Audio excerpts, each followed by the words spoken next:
Tuhan cukupkan. Perhatikan burung-burung di udara, Tuhan beri makan tanpa bekerja. Apalagi kita kesayangannya, Tuhan pelihara, Tuhan sediakan.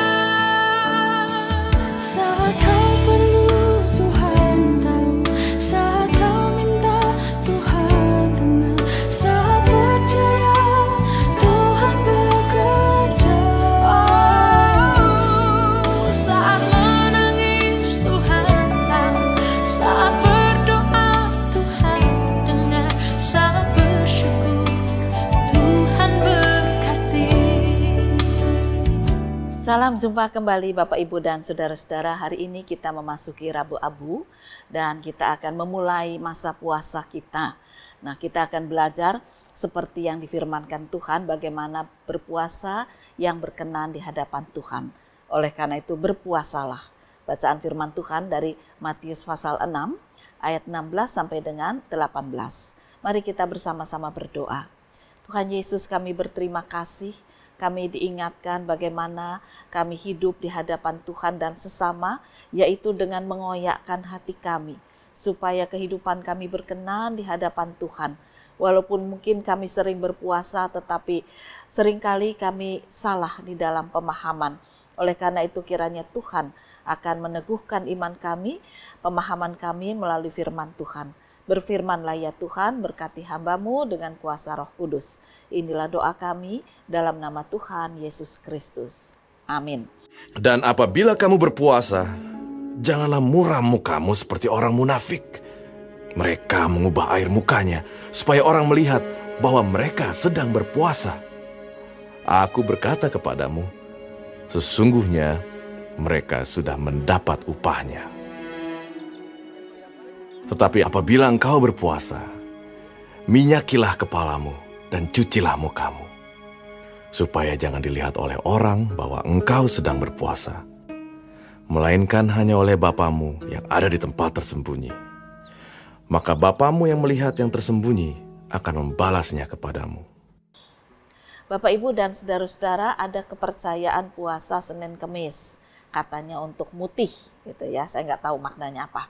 Tapi ada orang Kristen juga yang suka berpuasa Senin Kemis pakai mutih. Lalu itu saya tanya, ngapain sih kamu berpuasa dengan cara seperti itu? Ya supaya mengingatkan saja ada upaya untuk hidup kita ini selalu putih, katanya begitu ya. Hatinya putih, pikirannya putih. Oh, jadi diingatkan lewat puasa. Kalau puasanya nggak Senin Kemis, nggak bisa putih ya hidupnya. Nah, padahal dasar hidup kita ini harus selalu dalam kekudusan dan kebenaran. Memang puasa juga menolong kita untuk kita berprihatin. Ya, berprihatin atas kehidupan dosa kita, berprihatin untuk kehidupan masyarakat di sekitar kita, berprihatin untuk dunia saat ini. Dan oleh karena itu memang hidup kita harus selalu putih, jadi enggak usah Senin Kemis, ya, tapi tiap hari. Nah, caranya bagaimana? Firman Tuhan mengajarkan seperti ini. Apabila kamu berpuasa, jangan muram mukamu, jangan tunjukkan kepada orang kamu sedang berpuasa. Ya, tetapi puasa itu harus dilakukan dengan sukacita, dengan kegembiraan seperti dinyatakan dalam firman Tuhan. Tetapi apabila engkau berpuasa, minyaki kepalamu dan cucilah mukamu. Jadi kelihatan seger gitu ya, kelihatan segar, kelihatan sukacita, padahal sedang berpuasa. Nah, berpuasa seperti ini sebetulnya ditekankan lebih kepada hati yang terkoyak. Nah, jadi walaupun kita meminyaki rambut, cuci muka, tapi kalau tidak ada sukacita, kesadaran dari hati untuk mengubah sikap hidup kita, sekalipun kita puasa, tidak ada gunanya. Puasa yang benar di hadapan Tuhan adalah bagaimana kita menangis tetapi tidak diketahui semua orang. Menangisi dosa kita, kelemahan kita. Ya. Bagaimana kita bisa bangkit kalau tidak ada kuasa Kristus? Oleh karena itu sekali lagi menangis ini bisa juga ucapan syukur. Tuhan terima kasih karena Engkau sudah menolong kami untuk lepas dari alam maut. Dan sekarang topanglah kami untuk kami hidup di dalam puasa atas segala dosa dan kejahatan. Jadi orang yang berpuasa berdasarkan hati yang kudus, hati yang benar, sukacita. Ya, bisa dia makan, bisa dia tidak makan. Itu hal yang tidak menjadi ikatan utama. Ada orang berpuasa tidak mau makan boleh. Tapi ada yang mengatakan aku tidak kuati kalau nggak makan, nggak apa-apa. Yang penting berpuasalah atas segala dosa. Dan itu akan membuat muka kita itu selalu sukacita, gembira. Nah itu yang diinginkan dan dikehendaki Tuhan. Jadi berpuasa sesuai dengan firman Tuhan, pakai kepala yang licin dan muka yang cerah itu artinya tidak sombong. Ya, tidak sombong dan tidak tinggi hati.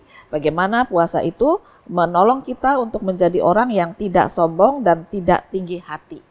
Tetapi kita menjadi orang yang rendah hati dan penuh dengan perhatian, ramah tamah itu ya. Jadi kalau kita makan atau tidak makan, tetapi kita tetap menjadi orang sombong, wah, kekristenan kita tidak nampak, tidak terlihat. Jadi kita tidak berpuasa. Kalau kita puasa tidak makan, tapi kita tetap sombong, tidak ada gunanya. Karena yang dipentingkan adalah bagaimana menyatakan hidup baru, tidak sombong dan tidak tinggi hati, tetapi rendah hati dan ramah tamah. Ramah satu terhadap yang lain, tidak membedakan warna kulit dan ras atau bahasa atau keturunan atau tingkat pendidikan, tingkat ekonomi.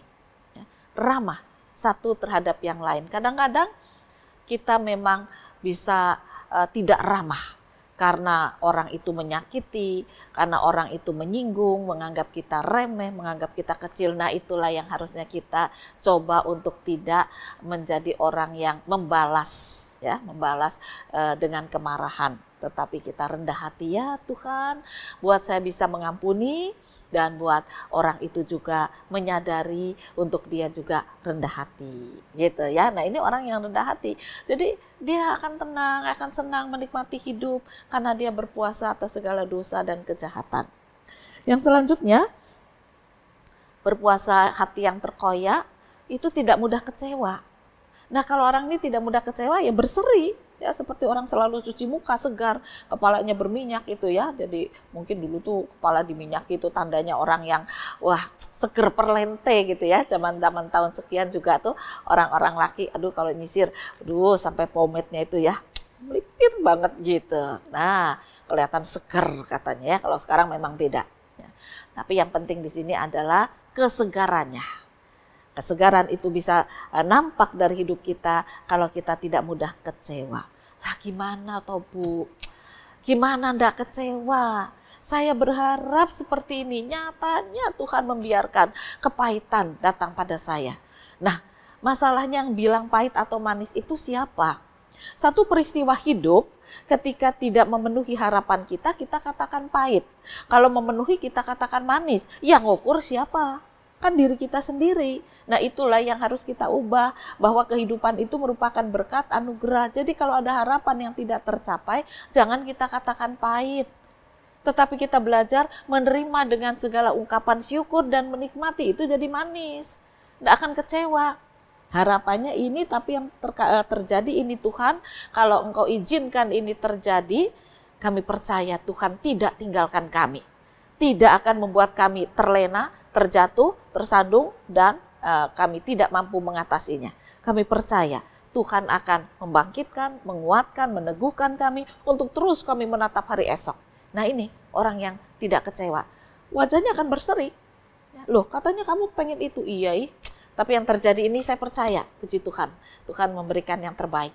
Saya tahu Tuhan akan menopang saya percaya itu. Nah ini harapan yang dibangkit, menghilangkan kecewa. Ini orang yang berpuasa atas segala kekecewaan. Ya. Maka wajahnya akan selalu berseri. Yang selanjutnya, orang yang berpuasa itu adalah orang yang tidak bimbang akan cinta kasih Kristus. Teguh, percaya. Orang yang bimbang, maka dia mudah oleng. Kata temannya di sana begini, kata temannya di sana begini, lalu dia oleng. Jangankan pada pemahaman yang lain, pemahaman iman yang lain. Kadang-kadang bergereja saja bisa bimbang. Ya, temannya bilang, oh tempatku saja kuasa terjadi, mujizat terjadi. Tempatmu tuh opo, tidak ada kuasa, tidak ada mujizat. Ya, ada gereja yang tidak ada tidak tumbuh mujizat dan tidak tumbuh kuasa. Setiap gereja yang diberkati Tuhan pasti ada mujizat, ada kuasa Tuhan. Walaupun bentuknya beda-beda. Tapi seringkali diukurkan sesuai ukuran manusia, sesuai keinginan kita. Tempatmu nggak pernah ya KKR ada kesembuhan. Lah, kenapa harus kesembuhan itu dibawa ke hadapan seseorang? Kesembuhan itu bisa dialami oleh orang itu ketika Tuhan berkehendak dan dia beriman dengan percaya penuh. Hatinya bersih, hatinya tulus, minta pengampunan, Tuhan akan menyatakan kuasa dan mujizatnya. Jadi jangan kemudian kita ukur dengan ukuran kita. Itu menyebabkan kita bimbang. Iya ya, saya nggak sembuh-sembuh mungkin karena iman saya kurang. Nah itu menjadikan kita bimbang. Imannya dia lebih kuat. Saudara-saudara, ukurannya kuat dan tidak apa kalau terjadi mujizat dan kuasa. Kalau tidak, lalu dikatakan tidak ada mujizat dan kuasa. Orang-orang yang pulang ke surga, mereka adalah orang yang mengalami mujizat dan kuasa Tuhan ketika orang itu tetap setia dalam Kristus. Penderitaan bisa macam-macam, tetapi ketika mereka tidak bimbang, itulah mujizat dan kuasa Kristus. Jadi mari kita berpuasa atas kebimbangan. Aku tidak mau bimbang. Hidup harus dijalani dengan penuh kekuatan dari Kristus, dengan penuh harapan, dengan penuh keyakinan bahwa juru selamat pemelihara hidupku satu-satunya adalah Tuhan Yesus Kristus. Dan yang terakhir Bapak Ibu dan saudara-saudara, berpuasalah dari marah dan dendam. Kehidupan ini memang berat, seringkali membuat kita marah dan dendam. Aduh, kurang ajar banget gitu ya rasanya. Kemarahan kita bisa memuncak dan bisa menimbulkan dendam. Itulah yang harus kita puasa. Ya. Jangan sampai kemarahan itu membuat kita dendam, lalu menjadikan iman kita runtuh di hadapan Tuhan. Nah, oleh karena itu bangunlah hubungan kita dengan Tuhan sedemikian baik. Minta Tuhan beri saya penerangan kesabaran-Mu, cahaya ilahi yang turun sehingga sekalipun saya ini marah terhadap peristiwa dan orang itu, jangan biarkan saya dendam. Boleh marah dan setelah itu saya bisa mengampuni dan setelah itu kita hidup dalam perdamaian kembali. Nah inilah cara-cara berpuasa yang dikehendaki Tuhan. Maka wajahnya akan berseri-seri. Ya, ditusuk ya sakit, tetapi ketika kita bisa melegakan, ya sudah Tuhan, buat saya bisa melanjutkan kehidupan bersama dengan Engkau. Engkau sudah merasakan tusukan itu sakit, Engkau sudah menyembuhkan, dan Engkau sudah bangkit. Pasti kesembuhan itu juga ada pada kami, gereja-Mu, anak-anak-Mu, dan kami akan bangkit kembali untuk menikmati kehidupan dengan senyum, dengan wajah cerah, seperti orang yang habis cuci muka. Ya, nah itu puasa yang dikehendaki Tuhan. Oleh karena itu mari kita lanjutkan dalam masa-masa Prapaskah ini untuk kita berpuasa atas segala kejahatan. Tuhan memberkati firman-Nya. Amin. Mari kembali kita berdoa. Tuhan Yesus, ajarkan penampilan hidup kami ini segar di dalam iman dan terwujud melalui keramah tamahan, melalui senyum kami, sapaan kami, harapan kami, kekuatan hidup kami, dan cerminan kasih Kristus yang ada pada diri kami. Supaya orang-orang di sekitar kami tahu kami berpuasa atas segala dosa. Kalaupun kami menyertakan puasa kami dengan tidak makan, beri kami kekuatan dan kesehatan untuk kami juga boleh melakukan masa puasa tidak makan ini sampai saatnya tiba. Kiranya Tuhan menopang dan menolong kami. Inilah doa kami dalam nama Tuhan Yesus Kristus. Amin.